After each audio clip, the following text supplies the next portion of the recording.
나는 착한 여자가 난 싫어요, 사실은. 착한 여자 짜증나요, 짜증나. 우리 생태마을에 50, 60이 다 돼갖고 암이 걸려갖고 오는 분들 많아요. 특히 자매들. 근데 이렇게 얘기를 해요. 신부님, 나 평생 집안을 위해서 고생하고 희생하고 내가 참고 견디고 살았는데 맨 마지막에 이렇게 암이 걸려갖고 내 인생을 돌아보면 남는 게 아무것도 없다고. 정말로 억울하고 분하다고. 그럼 나한테 막 울고, 난 이런 여자들 짜증나요. 누가 그렇게 살래요? 집에서는 엄마가 행복해야 돼. 집에서는 엄마가 행복해야 돼요. 무슨 얘기냐면은, 나 지금 남편이 맨날 바람 펴. 남편이 맨날 빚졌어. 시어머니 모시는 거 너무너무 지겨워. 그래갖고 맨날 머리 하얀 거 탁 띄고 그냥 맨날 누워있어. 그래갖고 애가 그냥 학교 끝나고 엄마 나 학교 다녀왔어. 그냥 저 집 식구만 보면 신경질 나는데 애까지 학교 다녀왔고 그래서 나보고 어쩌라고. 이러는 엄마는요, 애들이요 집을 겉돌기 시작해요. 겉돌기 시작해.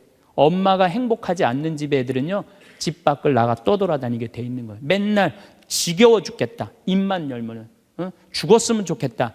이렇게 말하는 엄마 있는 집의 자녀들은요 집에 안 들어가요.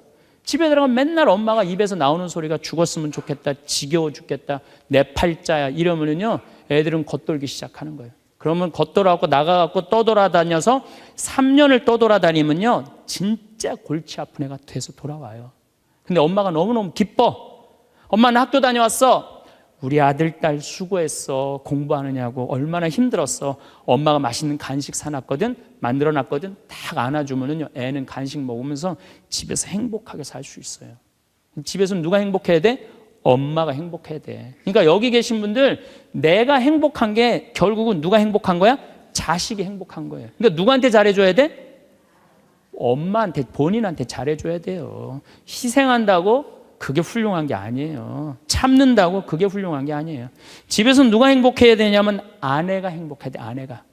근데 우리나라 대한민국의 아내들은요 희생하고 인내하고 참아요. 더욱이 성당 다닌 사람들은 자기가 십자가 진다고 생각하고 파마 한번 하면은 보통 제대로 좀 잘 뽑으려면 한 10만 원 정도 들고, 여기 뭐 트리트먼트 뭐 영양 뭐 이거 하려고 그러면 한 20만 원 정도 들잖아요. 그러니까 그 돈이면, 이 돈이면 차라리 뭐 한다? 이 돈이면 차라리 애 학원을 한 번 더 보낸다. 이 돈이면 내가 살림살이를 하나 더 한다. 그리고 자기는 파마를 어떻게 3만 원짜리 철모 뒤집어 쓴 거 딱 하고 있는, 1년 내내 풀어지지도 않는 거 그냥 딱 쓰고 있는 거예요. 난 그런 여자가 싫다는 거예요. 그런 여자가. 그래갖고 이제 아침에 이제 남편이 출근할 때 보면 막 또 그게 또 부풀러 갖고 사자 머리 풀어 쳐놓은 것처럼 막 이러고 눈 이상하게 또 여보 다녀와. 다녀오게 하고 난 다음에 다녀오라고 그래야죠. 허벅지 트어진 치마도 좀 입고 가슴 파인 것도 입고 향수도 딱 뿌리고 머리도 딱 한쪽으로 딱 묶고 예쁘게 하고 여보 다녀와. 그래야지 남편이 야, 나 이쁜 마누라 이거 위해서 내 다녀와야 돼 이런 생각이 들지. 그냥 머리는 뭐 그냥 이래고 그냥 잠도 그냥 개슴치레하고 다녀오라고 그러면. 근데 또 대한민국 남자들은 착해요. 또 다녀오랜다고 저녁에 여보 나 다녀왔어. 근데 아직도 사자머리를 하고 그냥. 여러분들, 우리 평창에 읍내에 룸사롱이 있어요. 근데 룸사롱이 있는데 내가 오후 2시에 목욕을 갈 때가 있어요. 근데 우리 평창 목욕탕이 읍내에도 있지만 이 동네에 떨어진 목욕탕이 하나 있어요. 그 목욕탕에서는 봉고를 운영을 해요. 시골 사람들 42개리가 있거든요. 그러니까 시골 사람들이 목욕하려고 그러면 전화하면 봉고 가서 데리고 와요. 근데 거기 아가씨들도 전화하면 우리 그 목욕탕이 봉고를 가지고 데리고 와요. 내가 목욕 2시에 갈 때 그 아가씨들이 같이 봉고를 타고 들어올 때가 있어요. 내릴 때 보면은요 정말로 저런 여자들하고 무슨 술 마시나 하고 술을 먹을까 이런 생각이 들어요. 하여튼 밤새 술 먹고 그래서 겨우 이제 정신 차리고 나오니까 이상하잖아요. 나도 이제 목욕탕 들어오고 그 아가씨들도 목욕탕 들어가. 그런데 목욕이 끝나고 그 아가씨들이 꾸미고 나오면요 들어갔던 아가씨들이 아니에요. 얼마나 예쁜지요. 술이 확 땡긴다니까 그 아가씨들 보면은. 여기 계신 여러분들도 본인한테 조금만 투자하면은, 본인을 조금만 가꾸면은 참 예쁠 거예요. 근데 자기 무슨 군인이야? 철모 딱 쓰고 옷도 1년 내내 그냥. 지금도 내가 분명히 여기 방송 촬영한다고 그랬는데 다 까만 옷 입고 왔어. 좀 이쁜 옷 좀 입고 오라고 그랬더니 그 누가 이 보면은 좋겠어요. 결코 그게 잘하는 게 아니에요. 자기한테 투자하는 게 누구를 기쁘게 해주는 거냐면 자식하고 남편을 기쁘게 해주는 거야. 내가 결혼 20년이 됐어. 내가 자식 생일 차려주고 남편 생일 차려주고 시부모 생일 다 차려줬어. 근데 정작 내 생일이라고 뻑적지게 차려놓기가 좀 그렇잖아요. 그렇죠 여러분들? 우리 자매님도 그러시죠? 생일은 생일인데 아무도 안 알아주니까 미역국을 하나 딱 끓여놨어. 근데 역시나 남편이 웬 미역국을 훌딱 먹고 나가버렸어. 그럼 그때부터 울기 시작하는 거예요. 응? 20년 동안 내 생일 한번 기억을 못 해주고 저렇게 무심할 수가 있느냐고. 혹시 저녁에 내 생일 기억해 줄까? 저녁에 그날따라 술이 떡이 돼갖고 들어왔어. 그럼 이제 나한테 와갖고 이제 신세한탄을 하는 거야. 신부님, 나는 내가 결혼한 지 20년이 돼갖고 정말로 먹고 싶은 거, 쓰고 싶은 거, 입고 싶은 거 안 하고 내 자식들 저렇게 키우고 살림살이 이렇게 했는데 20년 동안 내 생일 한 번도 기억해 주지 않는다고. 난 정말로 너무 불행하고 슬프다고. 그리고 막 나한테 와서 우는 여자들, 난 그런 여자들이 싫어요. 자, 내가 생일이야. 근데 남편이 기억을 못하는 것 같아. 그럼 오후에요, 남편 직장 근처에 나가세요. 나가고 전화하세요. 여보, 내가 결혼한 지 20년째 생일이고 내가 지금 50번째 내 생일이야. 내가 오늘 생일인데 너무 기뻐, 즐거워. 나 너무 행복해 사는 게. 그래서 오늘 생일을 맞이해서 내가 한턱 쏠 테니까 나와. 내가 내면 되지. 그걸 그냥 기억해 줄래나 안 해줄래나. 역시 올해도 안 해주는구나. 그리고 울고 그냥 청승을 떨어요. 난 그런 여자가 싫다니까요. 내가 내면 될 거 아니에요. 그렇죠? 내가 멋있게 내면 될 거 아니에요. 무슨 돈으로 애 휴학시키고 학교 무슨 학교야. 엄마 생일도 모르는 놈 대학 보내서 뭐해요. 그렇지 않겠어요? 결혼 25주년이 됐어. 10주년도 까먹더니 20주년도 까먹더니 25주년은 기억해 줄래나. 한 달 전부터 계속 기다리는 거. 혹시 결혼기념일 뭘 해줄까. 근데 역시 그날도 그냥 넘어갔어. 나한테 와서 신부님, 난 결혼 25주년 동안 한 번도 기념일을 선물을 받아본 적이 없다고. 그럼 막 눈물 흘리는 그런 여자들이 난 싫어요. 결혼 25주년인데 남편이 기억을 못하는 것 같다. 그럼 어떻게 하시면 돼요? 여보, 내 결혼 25주년인데 이번에 제주도가 7대 경관으로 뽑혔대. 내가 예약해놨거든. 일주일 동안 다다음 주 휴가 내. 같이 갔다 오자. 내가 내면 되지. 내가 내면 되지 않겠어요? 근데 자기를 위해서 투자하는 걸 나쁘다고 생각해요. 그리고 20년 동안 인상을 쓰고 사는 거예요. 그리고 그 집을 전부 어둡게 만드는 거예요. 집에서 누가 행복해야 돼? 아내가 행복해야 돼. 아내가 행복해야 돼요. 집에서 누가 행복해야 되냐면은 며느리가 행복해야 돼. 며느리가 스트레스를 받고 남편한테 스트레스를 받고 자식한테 스트레스를 받으면요, 시부모는요 더 미치는 거예요. 뭐가 기쁘다고 시어머니를 모시겠어요. 그러니까 여기 있는 우리 형제님들, 내가 남은 인생 이게 참 안 죽는 게 문제예요. 옛날에는요 평균 연령 46세 때는요 조금 못 살아도, 남편이 속색여도, 시부모가 힘들게 해도 다 참고 살았어요. 왜 참고 살았는지 아세요? 몇 년만 참으면 죽을 거니까. 몇 년만 참으면 죽을 거니까 다 참고 살았어요. 요즘은 참고 살아도 50부터 110살까지 60년을 어떻게 참고 살아요. 뭔가 긍정적인 문제를 해결을 하고 행복하게 살아가야죠. 그러니까 집에서는 누가 행복해야 되냐면 며느리가 행복해야 돼. 그러니까 여기 있는 형제님들은 누구 행복만 책임지면 행복하냐면 마누라, 아내, 집사람만 행복하게 해주면요, 여러분들 일생은, 남은 생은 전부 편안해요. 남은 생은. 그래서 집에서는 이제는 21세기는 누가 행복해야 되냐면 여자가 행복해야 돼. 여자가 행복해야지 모두가 행복한 시대가 오는 시대가 됐다는 얘기예요. 여러분들 월세 살고 전세 살 때 꿈이 뭐예요? 나는 17평 아파트라도 내 이사 안 다니고 내 집 하나 가졌으면 원도 한도 없겠다. 그래갖고 정말로 열심히 돈을 모아갖고 17평짜리 아파트를 샀어. 방 2개짜리인데 너무 좋은 거야. 이제 이사 안 다녀도 되니까. 그래갖고 쓸고 닦고 그냥 그 방 2개 그냥 빛이 번쩍번쩍 나요.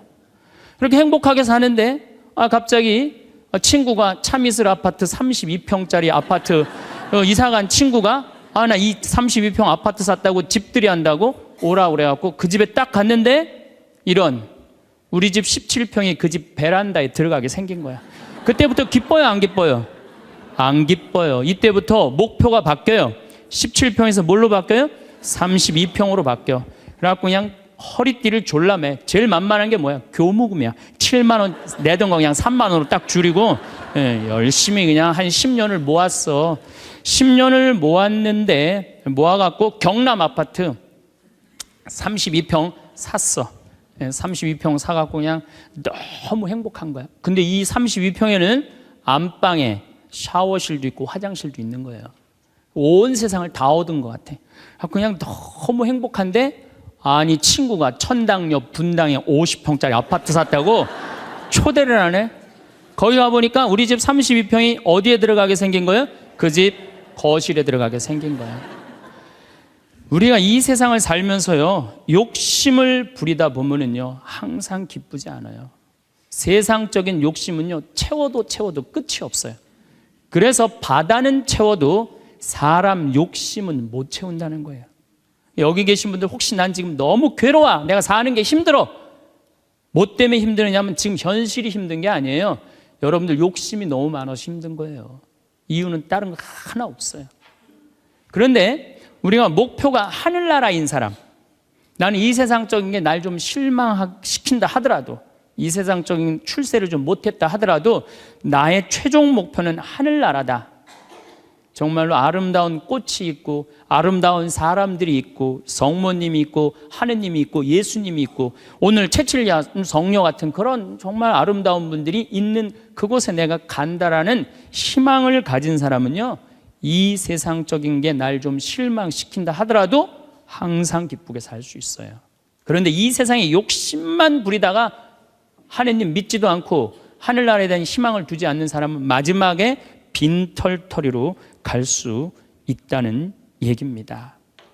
데살로니가 전서 5장 16절에 나와 있어요. 항상 기뻐하여라. 끊임없이 기도하여라. 어떤 처지에서든 감사하여라. 여러분들 어때요? 세상 사는 거 기쁘세요? 안 기쁘세요? 기뻐요? 근데 항상 기뻐요? 그게 문제예요. 성서에는 뭐라고 나왔어요? 항상 기쁘라고 그랬어요. 우리가 80평생을 산다고 보면은 일을 하는데 26년을 쓴대요. 일을 하는데 잠을 자는데 한 23년을 쓴대요. 그걸 밥 먹는데 6년을 쓴대요. 그 다음에 사람 기다리는데 6년을 쓴대요. 그리고 텔레비전 보는데 10년을 쓴대요. 근데 너무 기뻐갖고 막 웃으면서 그 기쁨을 만끽하는 거는 22시간 3분밖에 안 된대요. 80평생에. 항상 기쁜 게 아니야, 항상 기쁜 게. 근데 성서에는 항상 기쁘라고 그랬는데 우리는 22시간 3분밖에 안 기쁘단 말이에요.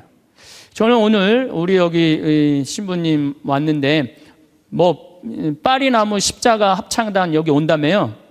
오늘 완전히 하루 만에 완전히 매진됐다고 그러더라고요. 역시 비전동 대단한 비전 있는 본당이라 역시 틀려요. 그런데 나는 더 놀란 게 뭐냐면은 파리나무 십자가 합창단이 세계 최고예요. 그런데 우리 전 신부님이 여기 평택 데리고 합창단 꼬마아이들 합창단 해놨다며요. 얘네들 음도 잘 못 맞춘대요. 그런데 그 무대에 얘네들을 세우겠다는 거예요. 일반 사람들은 자존심 상하고 기분 나빠서 안 세울지도 몰라요. 창피하다고. 그런데 그 아이들이 노래하는 것 자체로 오케이라는 거예요. 본당심이 말씀하시기를. 그런 정신이 중요해요. 내가 좋아하는 일 하면 되지. 꼭 출세해야 돼? 그렇지 않겠어요? 여러분들 여기 안 행복하세요? 여기 장관들 있어요? 국회의원들 있어요? 없잖아요. 그럼 우리 다 불행해야 돼요? 아니죠. 내가 오늘 얼마나 즐겁게 일을 하느냐, 그거 하나라도 우리는 얼마든지 행복할 수 있어요. 여러분들 공부 잘하면 좋을 것 같아요? 공부 잘하는 애들끼리 또 스트레스가 많아요. 서울대학도 다 1등 하는 거 아니에요. 거기 한 과에 40명이면 거기서 또 꼴등이 또 있어요. 거기서 또 꼴등이 있어요. 걔네들은 또 자괴감을 느낀다는 얘기예요.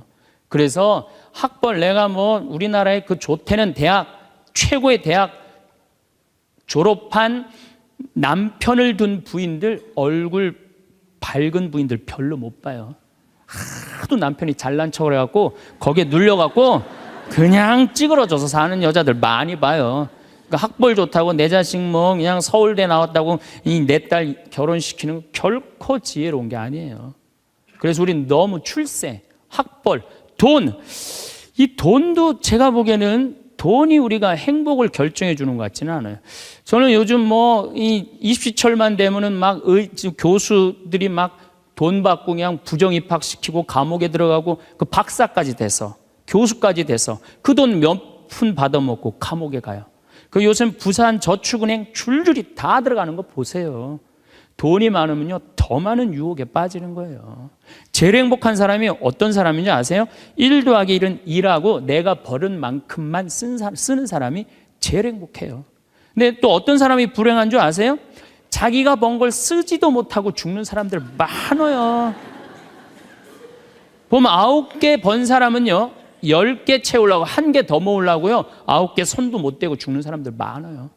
99개 가진 사람은 100개 채우려고 99개 쓰지도 못하고 죽는 사람들 많아요. 돈은요 제가 지난번에도 강의를 했듯이 내가 쓴 것만 내 돈이에요. 내가 쓴 것만. 살아오면서 여러분 이제까지 살아오면서 여행 다니고 맛있는 거 먹으러 다니고 성당 봉헌하고 여기 이 땅 사는데 위대한 일 하신 분들 땅값 내고 이것만 내 돈이에요. 내가 여기 비전동에서 제일 열받을 때가 언제였느냐면은 IMF 때 여기 내가 있을 때 터졌거든요. 근데 우리 교우들 20억 30억 날라간 교우들 많아요 여기 안에. 근데 술이 취해갖고 나한테 와갖고 뭐라는 줄 알아요? 신부님 이렇게 망할 줄 알았으면은 하루아침에 날릴 줄 알았으면 성당에 봉헌이라도 많이 할 걸. 내가 이 성당에서 내가 그 경험을 했다니까. 제일 열받는 거야. 다 잃어버리고 후회하지 말고 언제 해요? 있을 때 하세요. 있을 때. 그러니까 여기 지금 땅 산 거 열심히 봉헌하세요. 돈이 나를 행복하게 하는 건 아니에요. 또 우리나라 사람들은 외모를 너무 따져. 외모를. 이 4가지가 우리나라 사람들이 기쁘지 않는 이유 중에 하나래요. 그래갖고 그냥 텔레비전 보면 그냥 저는 요즘 나이를 먹어서 그런 게 아니라 연예인을 구분을 못 하겠어요. 다 그놈이 그놈 같고 그 여자가 그 여자 같아요. 다 똑같이 생겼어. 어떻게? 그런데 얼굴 잘생긴 남자들 여러분들 같이 살아보는 여기 자매님들 어때요? 속 끓어요 안 끓어요? 끓어요. 얼굴 남자 얼굴은요 그저 둥글둥글하니 투실투실하니 그냥 후덕한 그런 얼굴이 제일 좋은 거예요. 잘생겨봤자요 바람이나 피고 골치 아파요. 또 여자 얼굴 이쁘면은 그거 피곤해요. 이 남자 저 남자 찝쩍찝쩍 거려서. 얼굴은 그저 나같이 씹다 뱉은 수제비 같이 생긴 게 제일 좋은 거야. 제일 좋은 거예요. 우리가 이 출세, 학벌, 돈, 외모만 매달리지 않고 나 생긴 대로만 사는 사람은요 너무 즐겁게 살아요. 우리나라 직업 행복 지수 1등이 사진작가예요. 사진작가. 사진 찍는 사람들이 제일 행복하대요. 자연 다니면서 마음껏 세상을 다 담을 수 있잖아요. 얼마나 좋아요. 그러니까 여러분들 내가 원하는 일을 지금부터 찾아서 하라는 거예요. 여러분들 쉽게 안 죽어요. 여러분들 앞으로 지금 50대신 분들 손 들어보세요. 50대신 분들 손 들어보세요. 나 50 넘었다. 여러분들 앞으로 60년 남아있어요. 60년 동안 밥 먹고 자고 밥 먹고 자고 이 일만 할 수 없어요. 내가 원하는 일을 하다 죽어야 돼. 원하는 일을 하다 죽어야 돼. 지금부터 그 일을 찾아 나서야지 여러분들 행복해요. 제가 평창에서 우리 생태마을에 한 100명 정도 시각장애자들이 와서 강의를 들었어요. 근데 그냥 강의를 너무 재밌게 듣는 거예요. 그래서 당신들 뭐가 그렇게 재밌느냐 그러니까 신부님 우리는 눈에 뵈는 게 없어서 행복하다는 거예요. 눈에 뵈는 게 없어서. 여러분들 우리는요 그분들은 눈에 뵈는 게 없어서 행복하다고 그러는데 우리는 왜 안 행복하냐면 너무 보는 게 많아서 불행한 거예요. BMW, 벤츠, 그 다음에 남하고 비교하는 거야. 내 자식하고 남 자식하고 비교하는 거야. 내 자식은 요것밖에 안 됐는데 남 자식은 뭐 서울대학에 무슨 뭐 변호사에 뭐 판사에 검사에 의사에 내 자식 꼬라지는 요것밖에 안 되고, 그러니까 불행한 거예요. 한국 사람들이 왜 불행한 줄 알아요? 모두 출세해야 돼. 그냥 이 세상에서 전부 다 출세. 여러분들 출세하면 행복할 것 같아요? 난 요즘 텔레비전 보면서 그 장관들 청문회 할 때 보면은 정말로 저러고 장관 되고 싶을까, 그런 생각 들 때 참 많아요. 얼마나 인간적으로 모욕을 받아요. 그렇지 않겠어요? 사실 그 사람들도 나름대로 열심히 산 사람들인데 얼마나 모욕을 많이 당해요. 그 시각장애우들이 아시면 우리 눈에 뵈는 게 없어서 행복하다 그러더니 그분들이 우리 생태마을 앞마당에 보면 강이 내려다 보여요. 강이 내려다 보이는데 내 형제가 이 시각장애자인데 눈에 열이 너무 많았고 눈을 차라리 빼버리는 장애우들이 많아요. 그래서 아예 빼는 교우들도 있어요. 근데 눈을 정말로 다 뺀 형제 넷이서 그 강을 이렇게 내려다 보면서, 내려다 보는 건지 안 내려다 보는 건지 잘 몰라도 얘기를 하는 걸 내가 들었어. 야, 베드로야, 내가 우리나라 참 많이 다녀봤는데 이렇게 경치 좋은 데는 처음이라는 거예요. 그래서 내가 물어봤어요. 아니, 뭐가 그렇게 경치가 좋은지 당신이 어떻게 아느냐고. 신부님, 강물 소리 들리지 않느냐 이거야. 그 다음에 새소리 들리지 않느냐 이거야. 그 다음에 느티나무가 있는데 바람에 느티나무 흔들리는 소리 들리지 않느냐. 그 다음에 5월 달에 꽃이 만발했는데 이 꽃 향기 미친다는 거, 맑은 공기에. 아니, 눈이 없는 우리, 보이지도 않는 우리 시각장애우들도 이렇게 경치 좋은데 처음이라는데, 우리는 그냥 두 눈을 다 뜨고 이 아름다운 별도 보고 하늘도 보고 단풍도 보고 이 평택 들판도 보는데 내가 안 기쁘다. 이 사람들 어때요? 영적으로 단단히 병든 것 같지 않아요? 혹시 여러분들 지금 난 안 기쁘다, 이분들 영적으로 병든 분들이에요. 이거 눈 지금 뜨고 있는 것만 해도 얼마나 은혜로운 거예요. 눈 하나 갈아 끼는데 1억이야 1억. 두 개 갈아 끼면 2억이야 2억. 지금 나 쳐다보고 있는 분들 여기 지금 2억 깔고 지금 쳐다보고 있는 거예요. 엄청나게 부자들이 여기 앉아 있는 거 지금. 자, 여러분들 심장 하나 갈아 끼는데 5천, 간 갈아 끼는데 7천, 신장 갈아 끼는데 3천이에요. 그럼 요거 합치면 3억 5천이에요. 근데 오늘 아침에 이 중국에 이 간 하나 매매하는데 1억 5천이래. 신장 7천만 원. 다 따블이야 보니까. 이 공식적으로 인터넷에 나온 자료보다 훨씬 더 비싸요.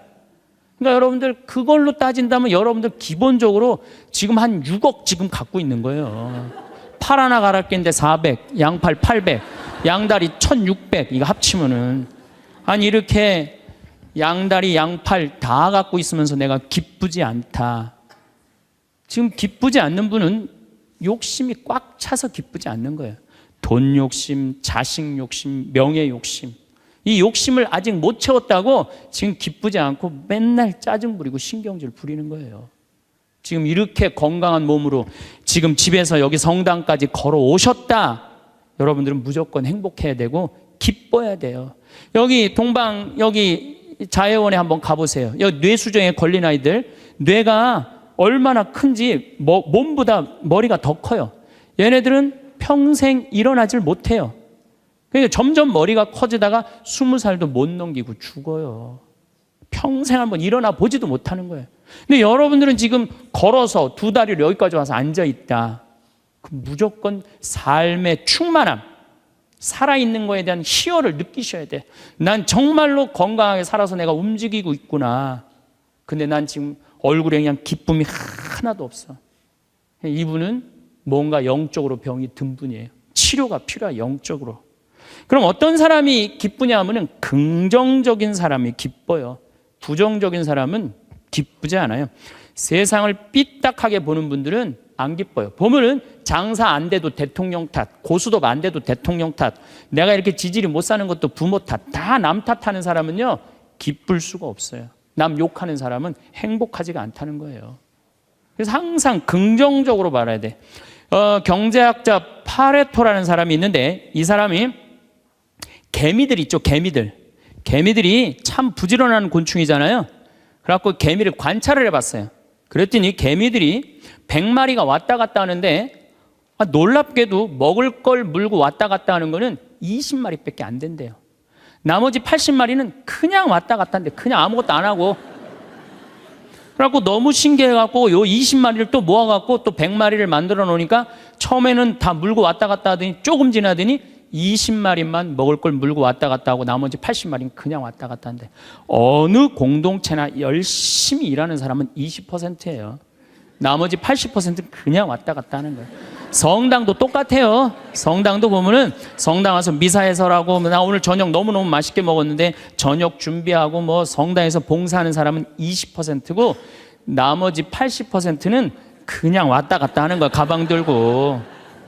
근데 본당 신부가 그 20%에 초점을 맞추느냐 80%에 초점을 맞추느냐에 따라서 본당 분위기는 하늘과 땅 차이예요.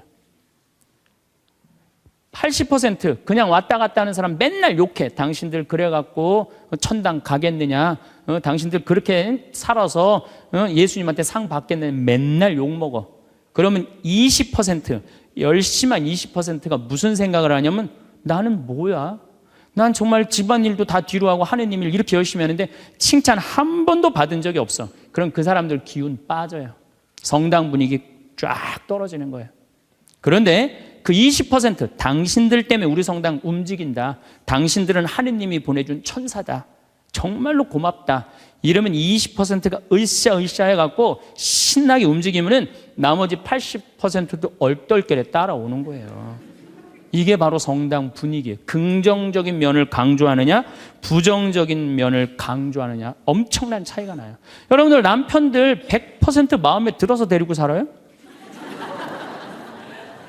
한 20%만 마음에 들어도 데리고 사는 거예요. 술은 안 먹지 않느냐, 때리지는 않지 않느냐, 월급은 제때제때 갖다 주지 않느냐. 만약에 마음에 안 드는 80%만 맨날 말하면요, 그 부부는 못 살아요. 긍정적인 걸 보는 거 중요한 거예요. 내가 여기 비전동에 5년 있다가 경기도 광주 능평성당이라는 데를 갔어요. 저 개인적으로는 이 비전동이 사실은 우리 수원교구에서도 최고의 본당이라고 자부를 해요. 교우들도 정말로 착하고 말 잘 듣고. 근데 딱 갔더니 여기는 우리 박건순 신부님이 딱 저조소 했는데 거기 가보니까 아무것도 없어. 그냥 성당은 천막에다가 옆은 콘테이너에다가 바닥은 맨 흙이야.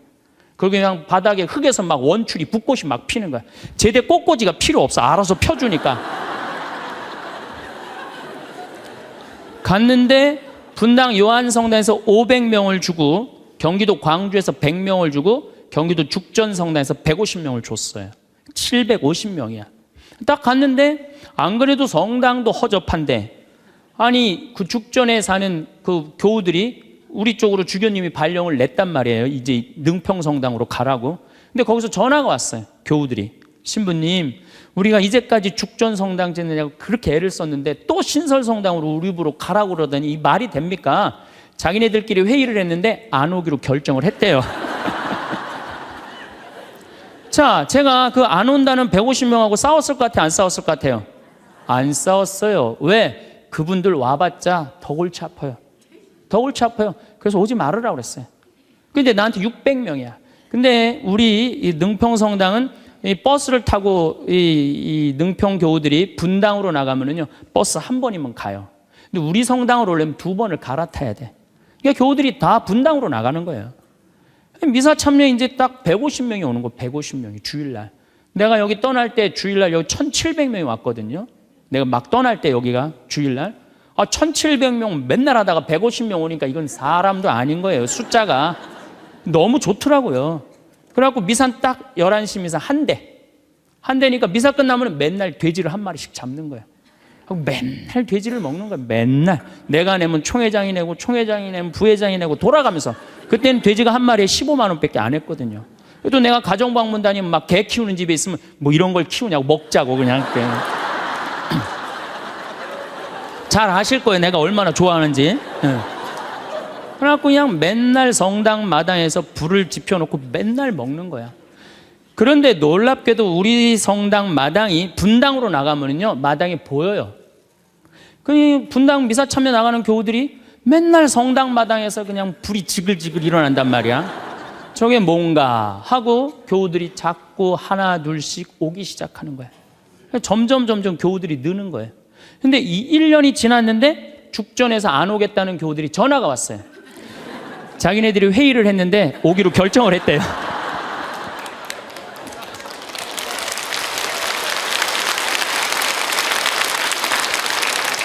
그래서 제가 오지 말라고 그랬겠어요? 오라고 그랬겠어요? 대환영이라고. 그래서 오라고 떠났던 교우들이 다 오는데 교우들이 1000명이 됐어요. 1년에. 근데 또 이제 아파트가 조금씩 들어가고 2년 만에 2000명이 됐어요. 그냥 너무 즐겁더라고요. 또 거기는 교우들이 그 시골 교우들이라 산에 가고 개구리 잡아오고 뭐 하여튼 난 환경운동하는 신부인데 너구리 잡아오고 별걸 다 잡아와. 이거 뭐 신부님 이거 개고기라고 그러고 거짓말하고 막 먹이고 너무 행복했어요. 그 예수 부활 대축일 끝나고 사순절 끝나고 예수 부활 대축일 미사 끝나고 난 다음에 숫자가 조금이니까 엠마오를 가도 회장단하고 안 가고 본당 교우들 다 가자. 우리 그땐 또 IMF 망해갖고 노는 사람이 너무 많았어요. 다 가자니까 너무너무 좋아하는 거야. 내가 애들한테 물어봤어요. 초등학교, 중고등학교 애들한테 야, 니네들 지금 학교 가는 게 중요하냐? 예수님 부활해갖고 지금 우리 엠마오 가는데 엠마오 가는 게 중요하냐? 그랬더니 애들이 엠마오 가는 게 중요하다는 거예요. 야외 학습 신청해. 그래갖고 엠마오 100명씩 데리고 평창에 놀러 가고. 너무너무 즐거운 거예요. 점점 즐거운 거. 교우들이 3년째 됐는데 성당을 자꾸 짓재는 거예요. 이제 교우가 2000명으로 늘어나니까. 나는 안 짓는다. 얼마나 아름다우냐. 그냥 땅바닥에서 그냥 원추리 붓고 피고 그러는데. 아니, 짓재는 거예요. 그럼 저 보자. 그래갖고 3년 9월에 시작해갖고 4년 부활절 입당을 했어요. 7개월 만에 성당을 줬어요. 7개월 만에. 우리 교우들이 봉헌식 하는 날, 또 봉헌식 하는 날도 내가 초등학교 애들한테 물어봤어요. 얘들아, 지금 하느님 집이 젖었는데 학교가 중요하냐? 성당 봉헌하는 게 중요하냐? 성당 봉헌하는 게 중요하대요. 그래서 니네들 오후 2시에 봉헌 쉬니까 오전에 학교 갔다가 조퇴 다 하고 와라. 애들이 조퇴하고 100명이 왔어. 100명이. 수요일 날 봉헌식을 했는데. 그 교우들이 그래. 우리가 언제 이렇게 성당을 줘서 봉헌을 했느냐고. 나는 사목 목표가 고객 만족이 아니라 고객 기절이에요. 교우들이 기절할 때까지 나는 한다. 그래서 여러분들 여기 어른들 바닷가 갔던 거 생각나요?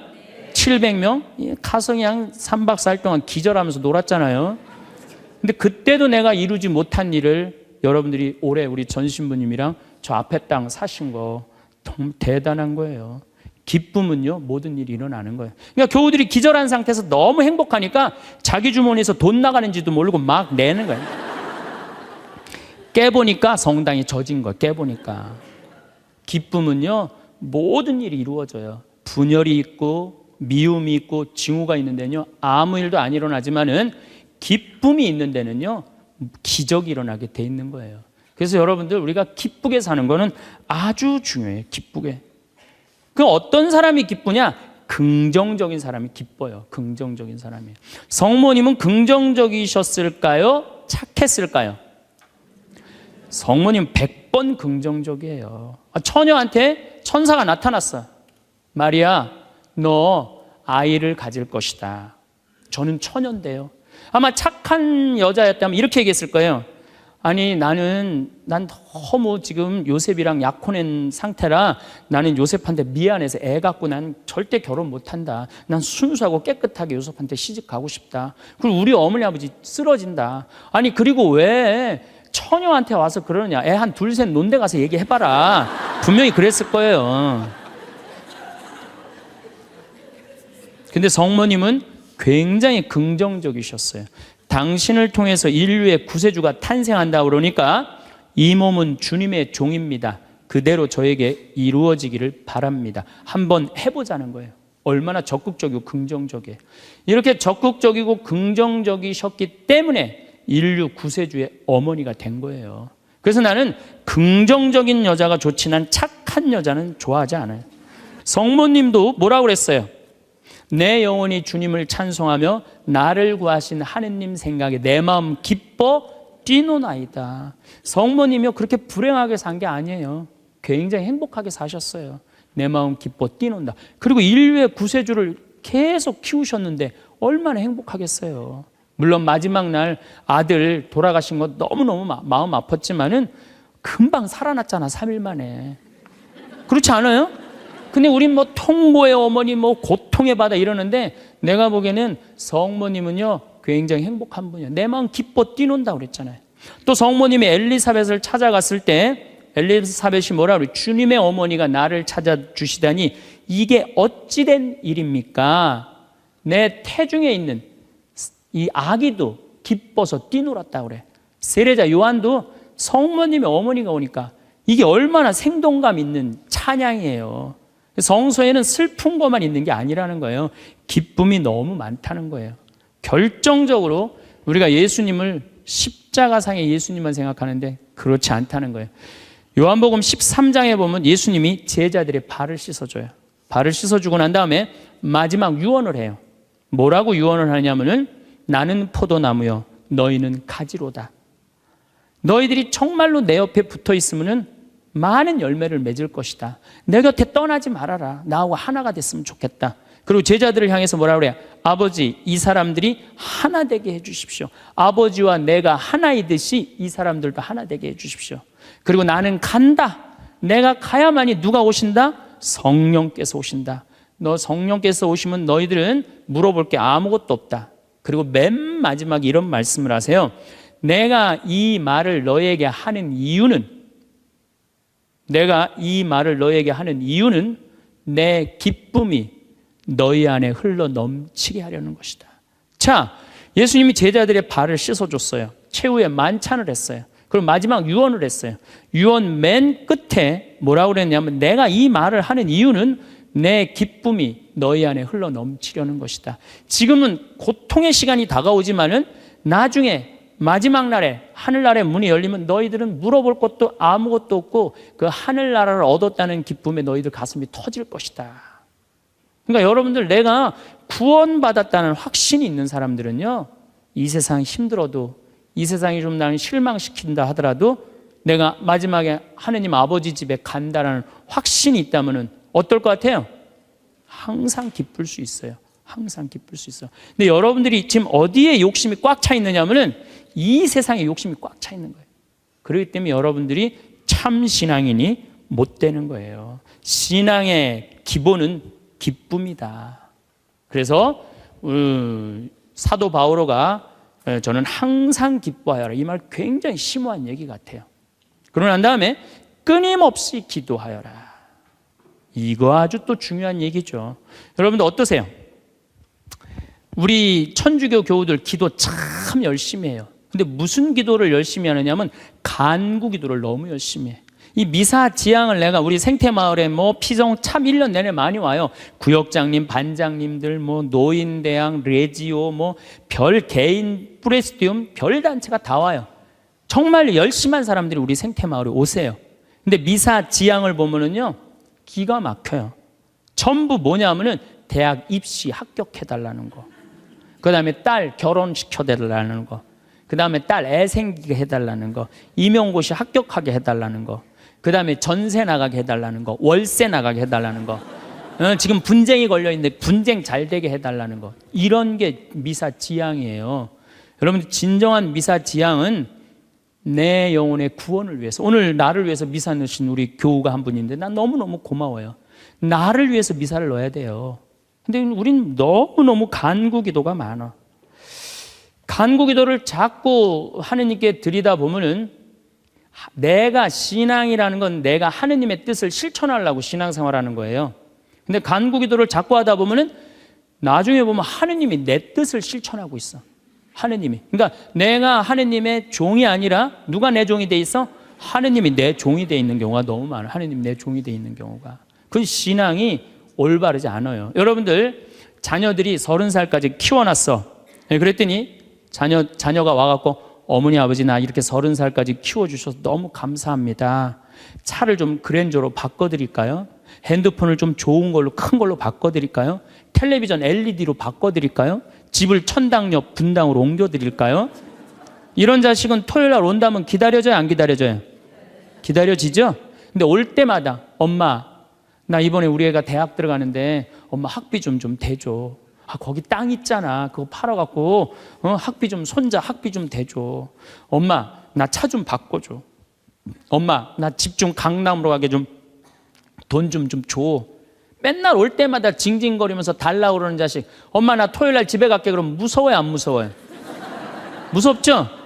하느님도 똑같아요. 이렇게 하면 눈 두 개, 콧구멍 두 개 그냥 다 주셨는데 여러분들이 묵주기도 9일기도 책 딱 펼치고 묵주 딱 붙잡으면요, 하느님이 깜짝 놀라는 거야. 이번 때 뭘 달라고 저게 또 9일기도 시작하나. 그렇게 많이 줬는데 헌금이나 많이 하면서 달라면 내가 이해를 해. 여러분들 1,000원짜리하고 10,000원짜리가 길 가다가 만났대요.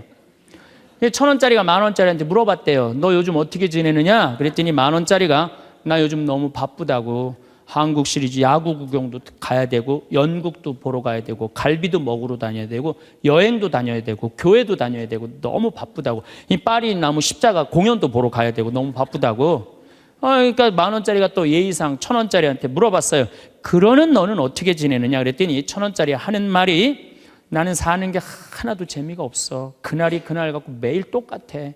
뭐가 그렇게 그날이 그날 같은데? 그랬더니 1,000원짜리가 하는 말이, 나는 하는 일이라고는 성당 다니고 성당 다니고 또 성당 다니고 성당만 다녀 그러더래요. 아니, 하느님한테 헌금이나 많이 하면서 시키면 내가 이해를 해. 딸랑 1,000원 주면서 뭐 이렇게 부탁하는 게 많아요. 미사 예물도 그래. 내가 보면은 이렇게 10,000원짜리 미사 예물 넣고 막 10명씩 쓰는 사람들 많아요. 그 한 사람당 1,000원이야, 한 1,000원. 내 얘기가 아니야. 내 동창 신부 얘기예요. 내 동창 신부님 얘기예요. 송영호 뻘건이 신부님 얘기예요. 나 좋은 거 배웠어요. 그 신부님한테. 아니, 하느님한테 미사 예물을 내면서 1,000원을 내면서 10,000원을 내면서 10명을 쓰면 어떻게 해? 그러니까 하느님이 1,000원 받고 너무 바빠요. 1,000원 받고 헌금이나 많이 하면서 달라면 내가 이해를 해. 딸랑 1,000원 하면서 그냥 자꾸 간구 기도를 하다 보면 하느님을 시험하게 돼요.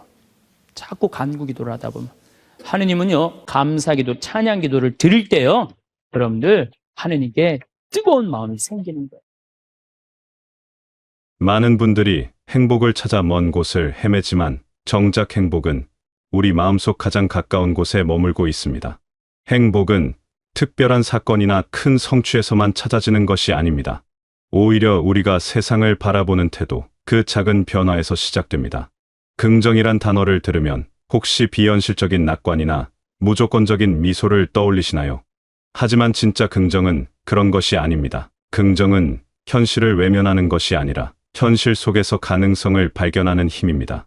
비가 오는 날, 우산이 없다고 불평할 수도 있고 빗소리를 들으며 고요함을 느낄 수도 있습니다. 같은 상황이지만 마음의 방향이 다르면 전혀 다른 하루가 됩니다. 긍정은 억지로 만들어지지 않습니다. 다만 조금씩 연습할 수 있습니다. 아침에 눈을 뜨면서 오늘도 괜찮을 거야 라고 속으로 중얼거려 보는 것만으로도 하루의 색깔이 달라집니다. 이 작은 믿음이 마음에 씨앗을 심습니다. 처음에는 작고 여린 싹이지만 매일 조금씩 물을 주다 보면 어느새 단단한 뿌리를 내립니다. 긍정의 씨앗은 마음의 방향을 바꾸고 그 방향이 우리 삶의 풍경을 천천히 바꿔놓습니다. 문제가 사라지는 것은 아니지만 문제를 바라보는 눈이 달라집니다.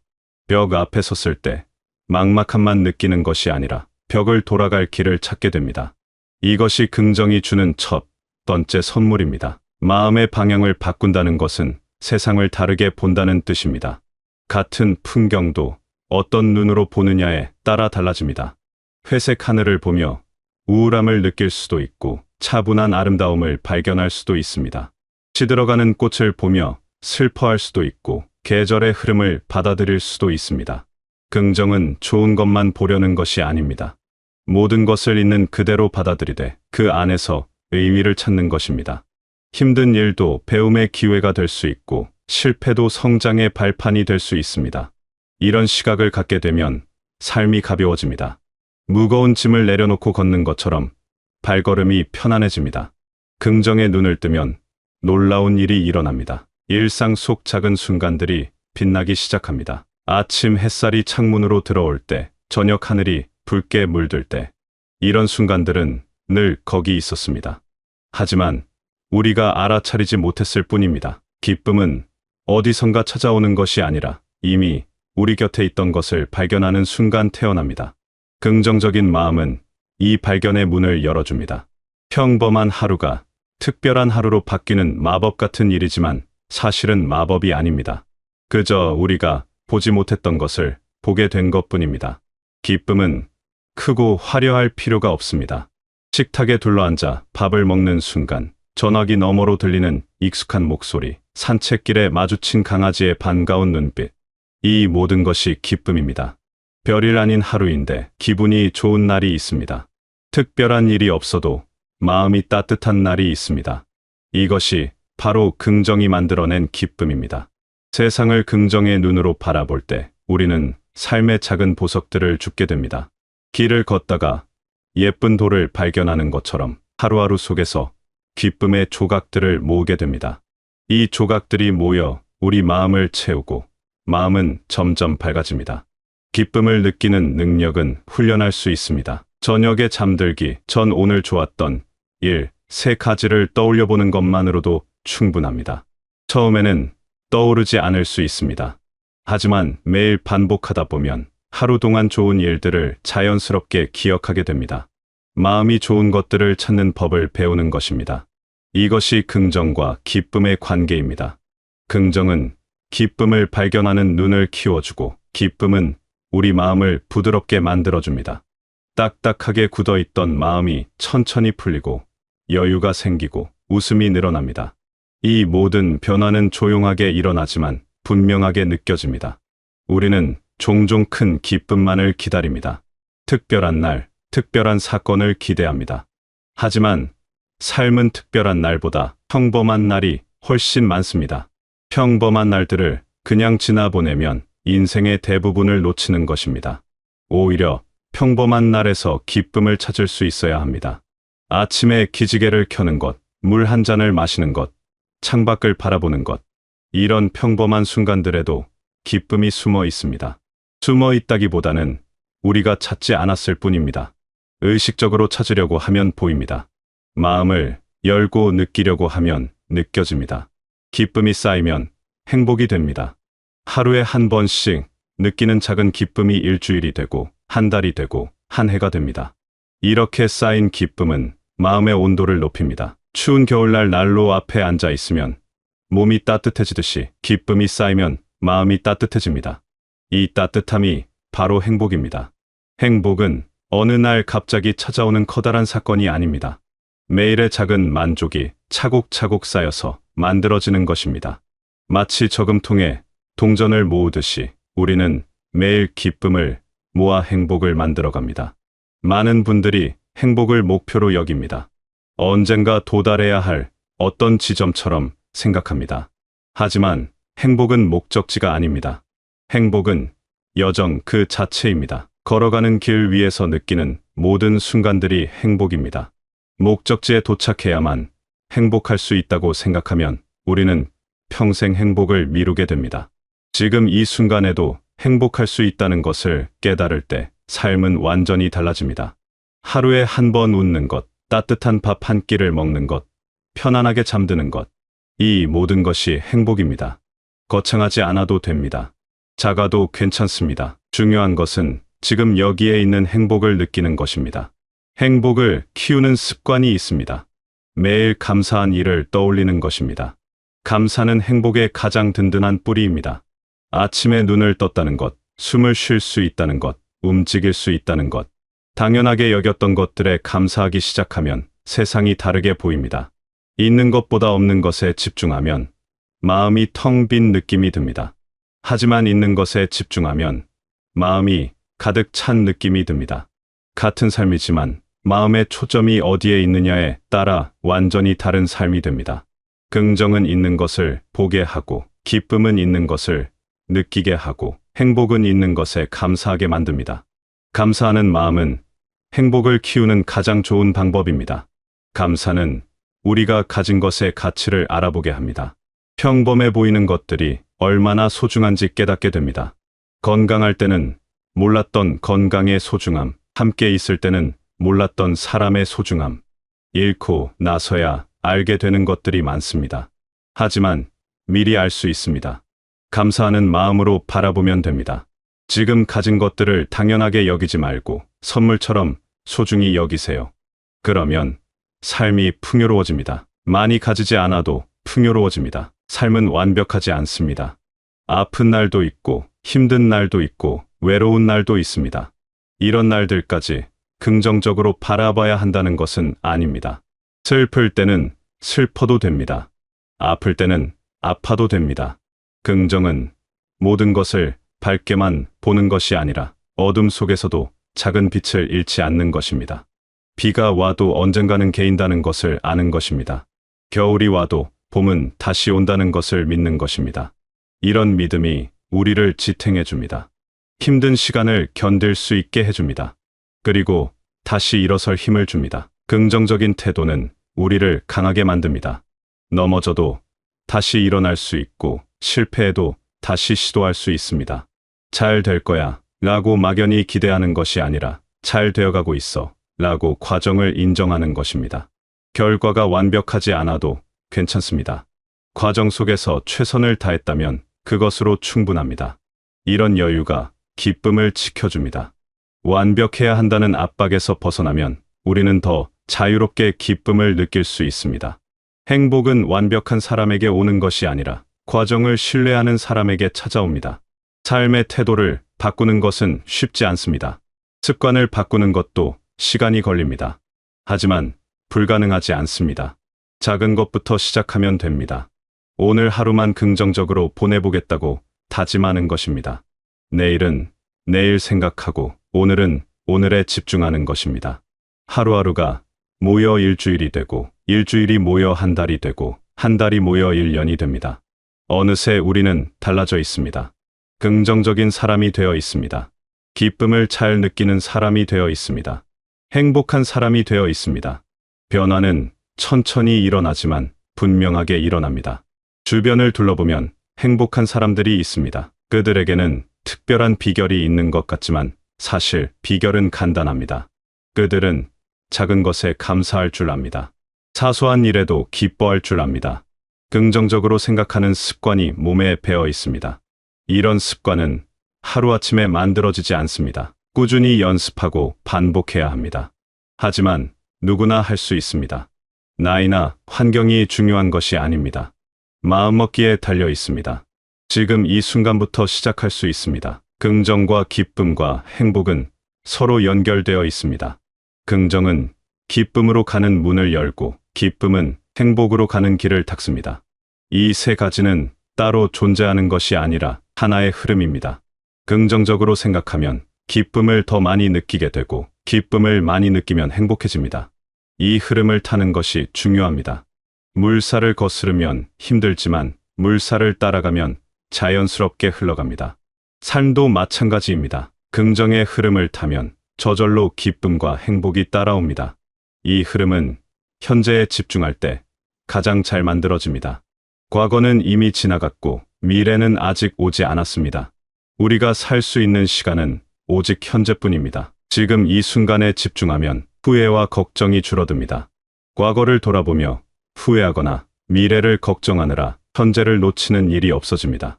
현재를 충실하게 살면 과거는 좋은 추억이 되고 미래는 희망이 됩니다. 모든 것은 지금 이 순간에서 시작됩니다. 지금 이 순간을 사랑하는 것이 행복의 핵심입니다. 특별한 일이 없어도 괜찮습니다. 평범한 하루라도 좋습니다. 이 순간을 있는 그대로 받아들이고 여기에 감사할 때 행복은 완성됩니다. 행복은 내일의 목표가 아닙니다. 오늘의 감사 속에 있습니다. 언젠가 행복해지겠다고 기다리는 것이 아니라 지금 행복하다고 느끼는 것입니다. 이것이 긍정이 가르쳐주는 가장 큰 진실입니다. 행복은 찾아야 하는 것이 아니라 이미 우리 안에 있습니다. 우리가 알아차리기만 하면 됩니다. 마음의 눈을 뜨면 보입니다. 행복은 멀리 있지 않습니다. 매일 아침 눈을 뜰 수 있다는 것, 따뜻한 밥을 먹을 수 있다는 것, 편안하게 쉴 곳이 있다는 것. 이 모든 것이 행복입니다. 화려하지 않아도 됩니다. 거창하지 않아도 됩니다.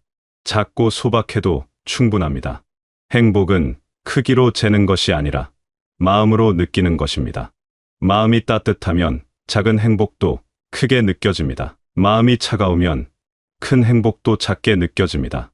결국 행복은 마음의 온도입니다. 긍정은 행복을 찾는 법이 아니라 사는 법입니다.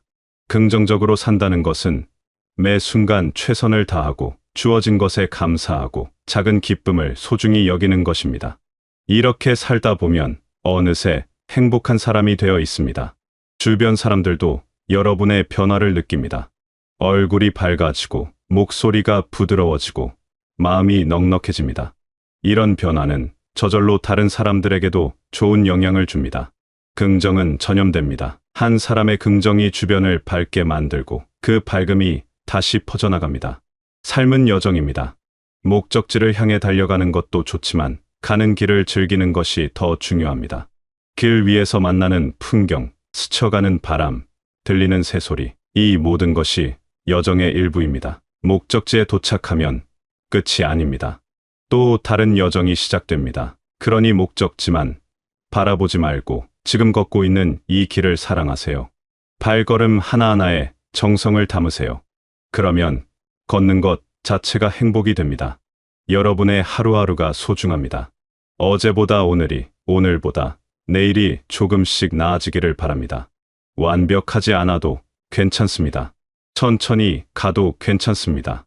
중요한 것은 방향입니다. 긍정의 방향으로, 기쁨의 방향으로, 행복의 방향으로 한 걸음씩 나아가는 것입니다. 그 한 걸음, 한 걸음이 모여 여러분의 인생을 만듭니다. 멈추지 마세요.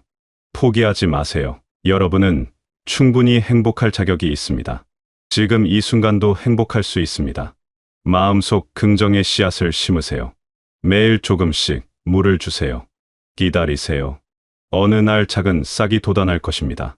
그 싹이 자라 나무가 되고 나무에 꽃이 피고 꽃이 지면 열매가 맺힐 것입니다. 그 열매가 바로 행복입니다. 여러분이 정성껏 가꾼 행복입니다. 이 행복이 여러분의 삶을 가득 채우고 여러분의 마음을 따뜻하게 만들고 여러분의 하루를 빛나게 만들 것입니다. 오늘도 좋은 하루 보내시고 작은 기쁨들을 많이 발견하시고 그 기쁨들이 쌓여 큰 행복이 되시길 바라겠습니다.